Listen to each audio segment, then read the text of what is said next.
কখনো কি এরকমটা মনে হয়েছে যে বাইরে থেকে তো সবকিছুই একদম ঠিকঠাক, কিন্তু ভেতরে ভেতরে কোথাও একটা গভীর অস্থিরতা কাজ করছে? আজকের এই আলোচনায় আমরা ঠিক সেই ভেতরের বিপ্লবটাকেই খুঁজে দেখব। জাগরণ, সমর্পণ এবং ভালোবাসা, এই দর্শনকে পাথেয় করে আমরা এমন এক যাত্রার কথা বলবো যা আমাদের জীবনকে একেবারে নতুন করে সাজিয়ে দিতে পারে। চলুন শুরুই করা যাক একটা বেশ গভীর প্রশ্ন দিয়ে। এই যে জীবন আমরা যাপন করছি, এটা কি সত্যি আমাদের নিজেদের, নাকি মনে হয় জীবনটা আমাদের হলেও আমরা যেন অন্য কারো তৈরি করা একটা মানচিত্র ধরেই হেঁটে চলেছি? ঠিক এই অনুভূতিটাই কিন্তু আমাদের ভেতরে একটা চাপা অস্থিরতা তৈরি করে। এখানে যে কথাটা বলা হয়েছে সেটা আসলে ওই গভীর যন্ত্রণারই একটা প্রতিচ্ছবি। যখন আমাদের ভেতরের আসল সত্তার সাথে বাইরের জীবনের কোনো মিল খুঁজে পাওয়া যায় না, তখন ঠিক এমনই তো মনে হয়, তাই না? যেন আত্মাটা একটা খাঁচায় আটকে আছে আর মুক্তির জন্য ছটফট করছে। আর এই মুক্তির খোঁজ থেকেই কিন্তু আমাদের আসল যাত্রাটা শুরু হয়। তো ভেতরের এই অস্থিরতা থেকে বাঁচতে আমরা প্রায়ই একটা ভুল পথে হাঁটা শুরু করি। আমরা ভাবি সমস্যাটা বাইরে, আর তাই বাইরের জগৎটাকে বদলানোর একটা নিরর্থক চেষ্টায় নেমে পড়ি। এই ছকটার দিকে একবার তাকালে কিন্তু পার্থক্যটা একদম পরিষ্কার হয়ে যায়। দেখুন, আমাদের সবার মধ্যেই একটা স্বভাব আছে পরিস্থিতিকে বা অন্যকে দোষ দেওয়ার, কিন্তু বিপ্লবী পথটা ঠিক তার উল্টো। এটা আমাদের শেখায় বাইরের পৃথিবীর সাথে যুদ্ধ না করে বরং নিজের ভেতরের দিকে তাকাতে, নিজের দায়িত্বটা নিজের কাঁধে তুলে নিতে। আর এখানেই কিন্তু লুকিয়ে আছে মূল সূত্রটা। জীবনটাকে একটা আয়নার মতো ভাবা যেতে পারে। আমরা বাইরে ঠিক সেটাই দেখি যা আমাদের ভেতরে আছে। আমাদের ভেতরটা যদি অশান্ত থাকে, তাহলে বাইরের সবকিছুই কেমন যেন এলোমেলো মনে হবে। যখন আমরা বুঝতে পারি যে আসল সমস্যাটা বাইরে নয়, বরং আমাদের ভেতরে, ঠিক তখনই আমাদের যাত্রার মোড়টা ঘুরে যায় আর শুরু হয় এক শান্ত কিন্তু অত্যন্ত শক্তিশালী এক অভ্যন্তরীণ বিপ্লব। একেই বলা হয় জাগরণ। জাগরণ মানে আর কিছুই না, নিজের ভেতরের সবকিছুর ১০০% দায়িত্ব নেয়া। এটা বোঝা যে বাইরের কোনো ঘটনা আমাদের কষ্ট দেয় না, কষ্ট দেয় সেই ঘটনার প্রতি আমাদের প্রতিক্রিয়া। ধরুন, রাস্তায় ট্রাফিক জ্যামটা কিন্তু আমাদের রাগিয়ে দেয় না, রাগিয়ে দেয় জ্যামের প্রতি আমাদের অধৈর্য প্রতিক্রিয়াটা। দোষটা জ্যামের নয়, দোষ আমাদের ভেতরের অস্থিরতার। এই বিপ্লবটা কিন্তু কোনো ঢাকঢোল পিটিয়ে আসে না, আর এটাই তো এর আসল সৌন্দর্য। এটা এক নীরব বিপ্লব। এটা খুব ধীরে ধীরে আমাদের পুরো সত্তাটাকেই বদলে দেয়। আমাদের হাঁটা চলা, কথাবার্তা, পৃথিবীকে দেখার দৃষ্টিভঙ্গি, সব কিছুতেই যেন একটা নতুন সুর খুঁজে পাওয়া যায়। তাহলে জাগরণের পর কি পথটা কি? পথটা হলো স্বীকার এবং সমর্পণের। এই ধাপগুলোই আমাদের সে নতুন জীবনকে যাপন করতে সাহায্য করে।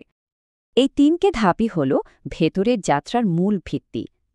প্রথমে সাক্ষী হয়ে নিজের মনকে দেখা, তারপর নিজেকে যেমন ঠিক তেমনভাবে স্বীকার করে নেওয়া, আর সব শেষে জীবনের স্বাভাবিক প্রবাহের কাছে নিজেকে সঁপে দেওয়া। সাক্ষী হওয়ার অর্থ হল নিজের মন থেকে একটু দূরত্ব তৈরি করা। ঠিক যেন আকাশটা যেমন মেঘেদের আসতে যেতে দেখে, কিন্তু আকাশটা তো আর নিজে মেঘ হয়ে যায় না, তাই না? যখন রাগ, দুঃখ বা ভয় আসবে, তখন সেগুলোর মধ্যে ডুবে না গিয়ে শুধু একজন শান্ত দর্শকের মতো সেগুলোকে দেখতে থাকা। আর এই সহজ দেখার মধ্যেই কিন্তু লুকিয়ে আছে সত্যিকারের মুক্তির আনন্দ।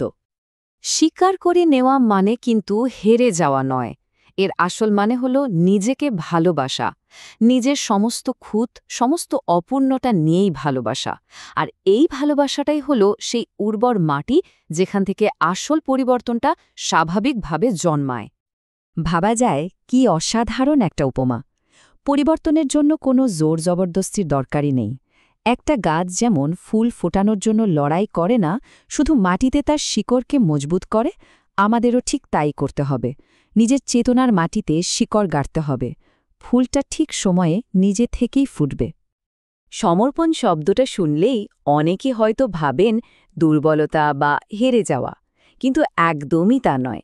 বরং এটা হলো এক গভীর প্রজ্ঞা আর আস্থা। এই বিশ্বাস রাখা যে এই মহাবিশ্বের শক্তি আমাদের বিরুদ্ধে নয়, বরং আমাদের সঙ্গেই আছে, আমাদের ভালোর জন্যেই কাজ করছে। বেশ, তো এই অভ্যন্তরীণ যাত্রার শেষটা কেমন? এর ফল কি? ফল হল অফুরন্ত ভালোবাসা, সত্যিকারের স্বাধীনতা আর পৃথিবীকে দেখার এক সম্পূর্ণ নতুন চোখ। এ কথাটা শুনতে সহজ লাগলেও এর অর্থ কিন্তু খুব গভীর। এর মানে হল বাইরের জগতের কোনো ঝড়, কোনো বিশৃঙ্খলা আর আমাদের ভেতরের শান্তিকে কেড়ে নিতে পারে না। আমরা পৃথিবীর মধ্যেই থাকি, কিন্তু তার কোলাহল থেকে মুক্ত থাকতে শিখি। এই পদ্মপাতার উপমাটা কি দারুণভাবে পুরো ব্যাপারটা বুঝিয়ে দেয়।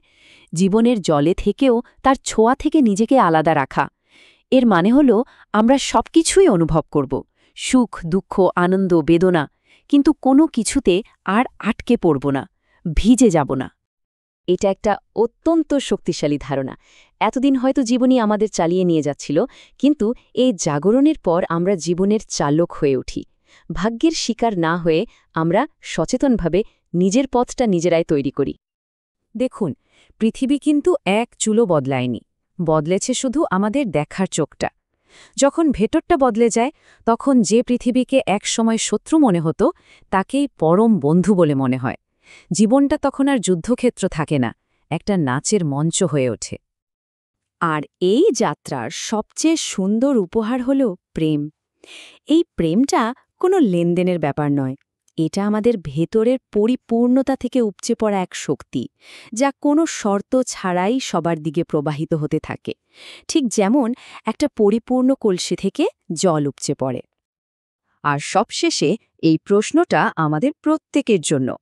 আজকের পুরো আলোচনাটা আমাদের একটা কথাই মনে করিয়ে দেয়, আসল বিপ্লবটা বাইরে নয়, আমাদের ভেতরেই অপেক্ষা করছে।